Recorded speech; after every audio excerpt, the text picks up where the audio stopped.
Ça, c'est la Nouvelle-Calédonie. Située à moins de 2000 km de la côte est de l'Australie, se trouve cette petite île d'environ 400 km de long, mais qui est un véritable joyau de biodiversité.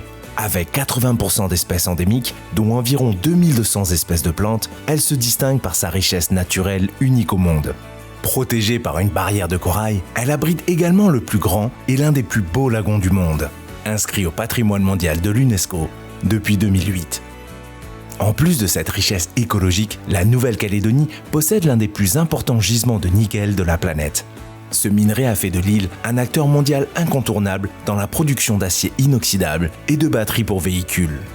3 grandes usines, situées à Nouméa, Koné et Prony, sont au cœur de l'économie calédonienne tout en respectant des normes strictes en matière d'environnement et d'emploi local. Depuis les années 60, l'usine de nickel SLN de Nouméa tire son électricité du barrage de Yaté et de sa centrale thermique. En 2016, le territoire a initié une transition énergétique ambitieuse, visant 70% d'énergie renouvelable d'ici 2030. Cependant, pour garantir sa production de nickel pendant cette période, une solution temporaire était nécessaire.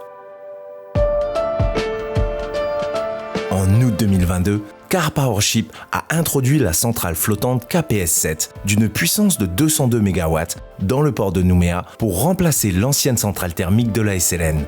C'est une première mondiale marquant un partenariat inédit entre Karpowership et un acteur industriel dans un cadre aussi exceptionnel. Venir en Nouvelle-Calédonie, ça a été une opportunité exceptionnelle. Savoir Karpowership, c'est une entreprise qui est présente mondialement, qui est la seule entreprise du monde qui dispose d'une flotte de centrales électriques flottantes. Avec une puissance installée de plus de 7000 MW. C'est une entreprise qui a 25 ans d'expérience et qui a mis en opération son premier Powership en 2010.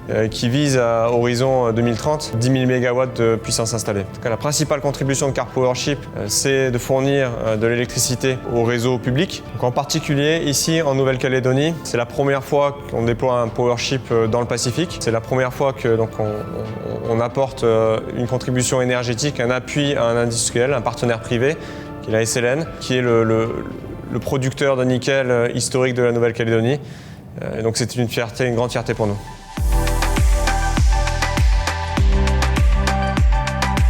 Le concept de Karpowership, c'est une centrale électrique flottante qui est déjà prête. C'est un système de plug and play. Donc dès que le client a besoin de l'énergie, nous sommes prêts à le fournir dans un délai vraiment très court. La barge elle est équipée de 11 moteurs MAN, chacun générant 17,1 MW, avec des chaudières à récupération de chaleur pour alimenter les systèmes auxiliaires à bord et une turbine à vapeur de 15 MW. Les moteurs ils fonctionnent avec 2 types de fuel, haute teneur de soufre et basse teneur en soufre, dont le choix de type de fuel dépend de la direction du vent et des stations de mesure de SO2 qui sont situées autour de Nouméa.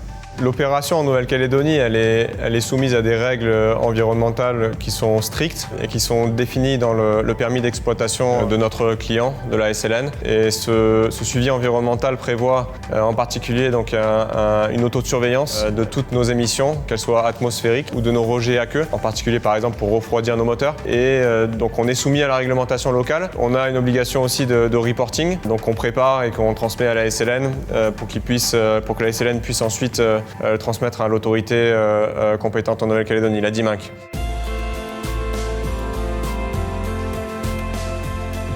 Durant la phase de préparation de ce projet, une des exigences de la Nouvelle-Calédonie, c'était de protéger l'environnement et de minimiser les effets des polluants produits par la centrale électrique. Une partie de cet engagement que KPS a fait envers la Calédonie, c'est d'installer un système de dépollution pour réduire les émissions de NOx provenant de la combustion de fuel dans les moteurs et de faire le suivi de tout ce qui est rejet atmosphérique en ce qui concerne les poussières, les NOx, la pression, la température des échappements qui sortent. Ça, c'est en premier lieu. En second lieu, c'est de réduire l'effet de gaz de serre.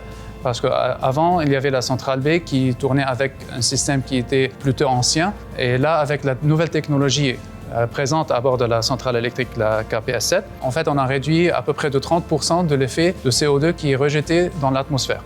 Ça, c'est un des atouts d'avoir une centrale électrique comme la nôtre, qui est directement installée à côté de l'installation de la SLN des fours pour répondre à leurs besoins énergétiques et en parallèle pour répondre aux besoins environnementaux qui sont demandés ou bien exigés par la DIMAC et la loi en Calédonie. Actuellement, on a 70 personnes qui travaillent à bord, qui sont considérées comme expats. Et en plus, on a des personnes locales, comme les personnes d'Enercal qui travaillaient à l'époque dans l'ancienne centrale B. Mais pour suivre la réglementation, pour être conforme avec la réglementation de chaque pays où on travaille, il faut contribuer à l'emploi local, il faut contribuer à l'économie locale. Ça se fait ou bien en faisant des accords avec les sous-traitants, ou bien faire des approvisionnements, que ce soit de la nourriture, que ce soit des pièces de rechange. Les équipes qui travaillent à bord, ils font partie des cars. Il y a un roulement de cars 24/24. En parallèle, il y a des équipes locaux qui nous aident à casser le barrière entre une entreprise étrangère qui vient dans un pays et avec l'équipe locale qui travaille ensemble. On est comme un petit village flottant qui se déplace partout dans le monde et on arrive, on s'amarre dans un pays et on fait partie de ce pays, on s'intègre dans ce pays. Ça, c'est la particularité de Karpowership. La centrale de Doniambo a été arrêtée. Il n'y a rien d'autre pour permettre de fournir autre chose que cette barge. Il est vrai que les industriels se sont orientés vers l'énergie verte, vers le nickel vert, mais aujourd'hui, rien n'a été mis en place encore pour pouvoir remplacer cette énergie qui manque. Et aujourd'hui, la barge contribue au maintien du réseau électrique en Nouvelle-Calédonie. On ne peut pas passer à travers.